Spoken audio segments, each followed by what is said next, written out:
Absolute truth is the field of consciousness you experience every single day of your life. The term absolute truth is synonymous with God, being, consciousness, and infinity. Countless other names have been used by perennial philosophers from various religious traditions to describe absolute truth. What is commonly referred to as God is nothing other than the field of consciousness you constantly experience in the present moment. As astonishing as this might sound, what you seek is right under your nose. The present moment is absolute truth. The reason it's so difficult to realize absolute truth is precisely because it's everywhere and everything. It has no opposite. John McKenna, one of my favorite authors, defines spiritual alignment as that which cannot be simpler. Absolute truth, therefore, must be present at this exact moment. You're probably wondering, but if this is the case, why am I not aware of it? Precisely because you're completely immersed in it. What you need to do to realize absolute truth is become aware of water in a reality entirely composed of water. As you can imagine, it's incredibly challenging. Such understanding doesn't come from acquiring new knowledge about water, but from abandoning every assumption that leads you to imagine reality is composed of something other than water. What you seek is everywhere. Only through self-deception can you believe there is anything other than absolute truth.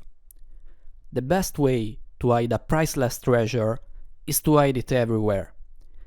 Something that's everywhere appears to be nowhere. Distinguishing the true from the false is a slow and complex process, because everything that tells you there is anything other than water is false. The eternal field of consciousness we call the present moment is absolute truth, because nothing exists outside of it. There is only this single infinite bubble of experience, and the only game in town is believing that this is not the case. Absolute truth is being and consciousness. Absolute truth is the medium through which all phenomena in the universe are created. Life is the dream of a single mind, and just like in a dream, everything is made of consciousness. Contrary to popular belief, ordinary reality isn't made of matter, it's made of consciousness. If you like to explore the metaphysical structure of the universe in greater depth, I highly recommend my video Life is a Dream, Idealism and the Mental Universe Explained, where I examine the fundamental problems with materialism and explore how consciousness is the building block of reality. The easiest way to understand the difference between absolute truth and relative truth is to contemplate the analogy of life as a dream. Absolute truth is the substance that makes up any possible dream. The content of the dream, on the other hand, is relative. That which is created by consciousness can perish or transform. Consciousness itself, however, is eternal. Adi Shankara, one of Advaita Vedanta's most prominent philosophers, captured this paradoxical relationship between the eternal and the temporal in what may be the most concise statement of non-dual truth. Brahman is real, the universe is unreal, and the universe is Brahman. In this quote, you can swap the term Brahman with consciousness. Consider this thought experiment. Imagine that all forms appearing in the universe were made of water. Water can take any shape to create any kind of scenario. The forms themselves can dissolve and change, but water itself remains eternal. Another crucial aspect to consider when contemplating the difference between absolute truth and relative truth is recognizing the infinite nature of reality. In an infinite system like the universe, it's ultimately impossible to measure and label any part of reality with any definitive value. The measuring and labeling serves our survival in everyday life, but it carries no ultimate metaphysical validity. Let me explain. A second can be perceived as 10,000 years, and 10,000 years can be perceived as a second. A grain of sand can be perceived as large as the sun, and the sun can be perceived as small as a grain of sand.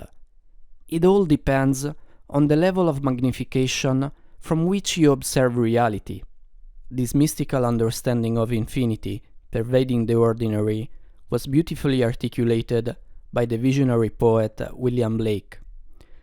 To see a world in a grain of sand and a heaven in a wild flower, hold infinity in the palm of your hand and eternity in an hour. Infinity makes everything absolutely relative. Even a common object, like a cup, is literally infinite. Look around at your current experience of the present moment. Everything you perceive is infinite. Ordinary life is equally as infinite and magical as anything else you might consider extraordinary. Ordinary life is not so ordinary after all. Absolute truth is what remains after everything false has been stripped away. The divine nature of life is obscured by the labels the mind projects onto reality. The ego, the fictitious identity that makes you believe you are separated from the universe, perceives life through the lenses of meaning, value, and purpose, which prevent the direct perception of being, since being precedes any form of conceptualization. The symbolic representations you superimpose on reality prevent you from perceiving the fundamental truth that everything is made of the same substance, consciousness. Real spirituality is a journey of abandoning everything you think you know, not a journey of acquiring new knowledge. Absolute truth is present now, at this very moment. What prevents you from being aware of it is every single notion you have learned since birth. The Absolute cannot be reached because it's already here. The Absolute cannot be obtained because it's what you are. Absolute truth is eternally present. What prevents you from recognizing it is everything that tells you otherwise. It's only possible to recognize absolute truth after everything false has been abandoned. What you're most certain of is exactly what you must be willing to question in order to conduct an honest search for truth. Spirituality consists of stripping your awareness of everything that's false so you can recognize what's true. The only reason you don't recognize absolute truth is that you imagine the existence of the false, so that you can entertain the illusion of being a self apart from reality. You're convinced that your beliefs, your opinions, and your ideas about reality are reality. This process of abandoning the false is not about adding something new, but rather about destruction, as Adyashanti clearly explains. Enlightenment is a destructive process. It has nothing to do with becoming better or being happier. Enlightenment is the crumbling away of untruth. It's seen through the facade of pretense. It's the complete eradication of everything we imagine to be true.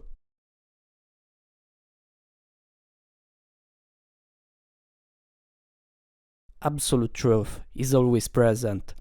What hinders its realization is everything we believe to be true, but isn't. If you want to realize truth, your only task is to abandon the false, so that the truth can emerge. But abandoning the false involves abandoning everything dear to you, and you, the separate self, are what's dearest to you. The journey in search of truth is filled with traps and pitfalls, where the probability of failure borders on certainty, due to your ego's tendency to sabotage your own efforts. In fact, the egoic mind will never honestly answer questions about its own existence and foundation. When questioned, the conceptual self will always affirm its real presence and always defend its beliefs about reality. Doing otherwise is not in its interest. The fundamental aspect to understand is that you don't want to abandon what you believe, because your beliefs are what you are.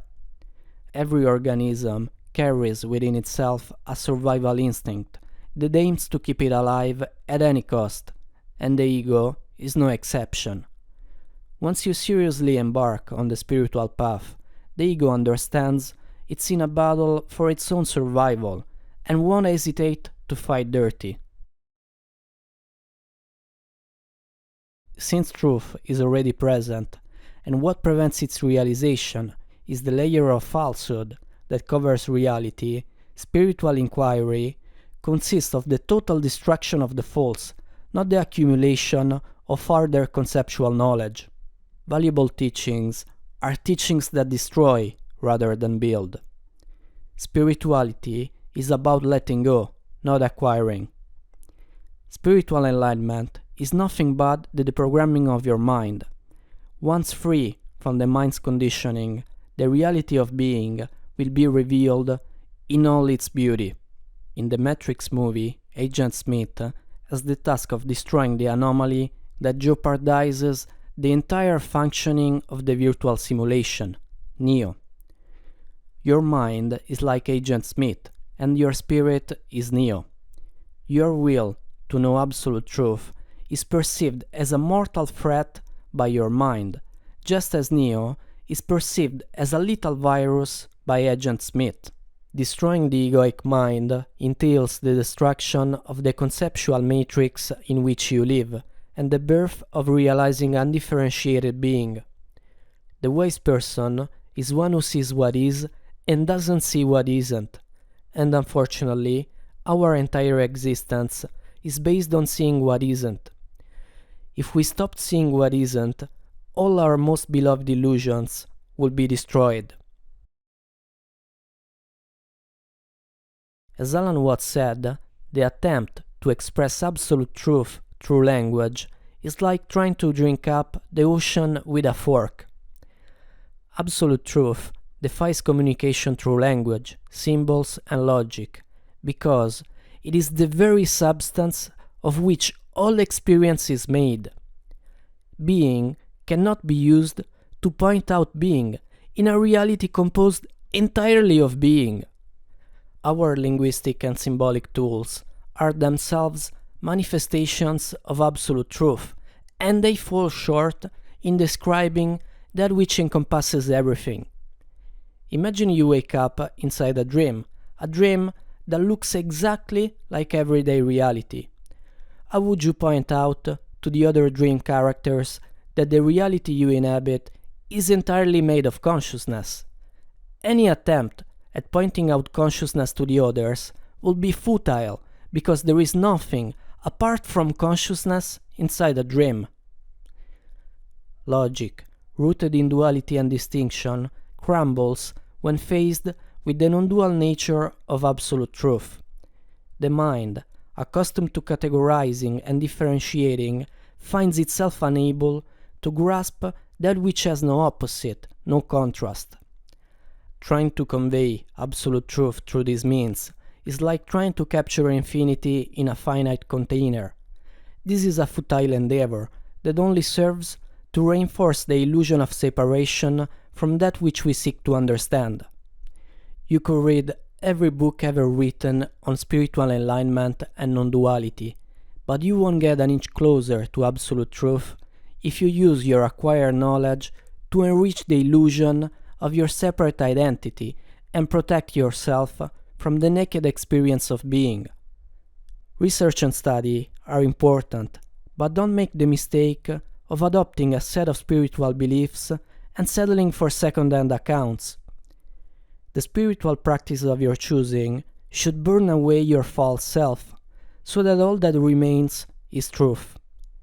The journey to the realization of absolute truth is a journey of unknowing. Absolute truth exists, and you can realize it directly. Why settle for less?